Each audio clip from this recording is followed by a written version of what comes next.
Vazirlar Mahkamasi huzuridagi elektr energiyasi, neft mahsulotlari va gazdan foydalanishda nazorat qilish inspeksiyasining 2025-yilda energetika tizimida qonun hujjatlarining ijrosi va davlat nazoratini amalga oshirish bo'yicha ma'lumot beramiz. Joriy yilda o'tkazilgan nazorat tadbirlarida tabiiy gaz va elektr energiyasidan noqonuniy foydalanish bo'yicha 2887 ta holat aniqlandi. Ushbu noqonuniy foydalanishlarning dastlabki hisob-kitob natijalariga ko'ra, davlat manfaatlariga jami 1 trillion 243 milliard so'm zarar yetkazilganligi ma'lum bo'ldi. Unga ko'ra, elektr energiyasi bo'yicha 668,9 milliard so'm va tabiiy gaz bo'yicha 574,7 milliard so'mlik energiya resurslari talon-taroj qilingan.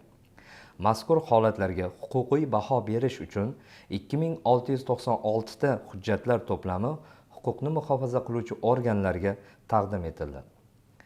Shuningdek, iste'molchilar tomonidan energiya resurslaridan foydalanish qoidalarini buzish bilan bog'liq huquqbuzarliklar bo'yicha 5296 ta ma'muriy ish rasmiylashtirildi. Neft mahsulotlari bo'yicha olib borilgan sifat nazorat tadbirlarida avtomobillarga yoqilg'i quyish shoxobchalari va korxonalardan olingan tahlil namunalaridan 377 ta holatda 9,3 million litr neft mahsuloti sifatsizligi aniqlanib, sotuvga chiqarilishi oldi olindi. Yoqilg'i energiya resurslaridan samarali va oqilona foydalanish bo'yicha 48646 ta iste'molchilarga profilaktika tadbirlari o'tkazildi. O'zenergiya inspeksiya tomonidan iste'molchilarga davlat xizmatlarini ko'rsatish bo'yicha joriy yilda jami 10981 ta obyektning elektr ta'minoti loyihalari ekspertizadan o'tkazildi.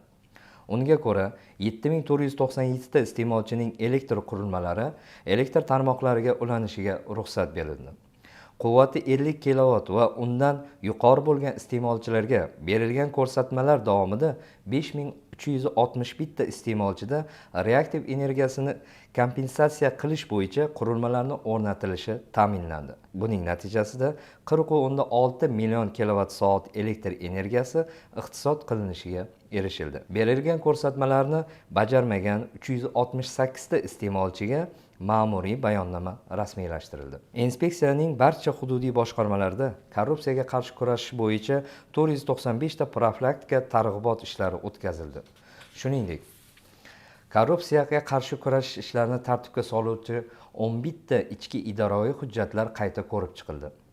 Inspeksiya tomonidan o'tkaziladigan nazorat tadbirlarining ochiqligi va shaffofligini ta'minlash maqsadida o'rganish va profilaktika tadbirlarida body kameralardan foydalanish tizimi yo'lga qo'yildi. O'zenergiya inspeksiya 2025-yil davomida amalga oshirilgan ishlarda yaqindan amaliy yordam bergan Bosh prokuratura, Davlat xavfsizlik xizmati, Ichki ishlar vazirligi va iqtisodiy jinoyatlarga qarshi kurashish departamentiga o'z minnatdorchiligini bildiradi. E'tiboringiz uchun rahmat.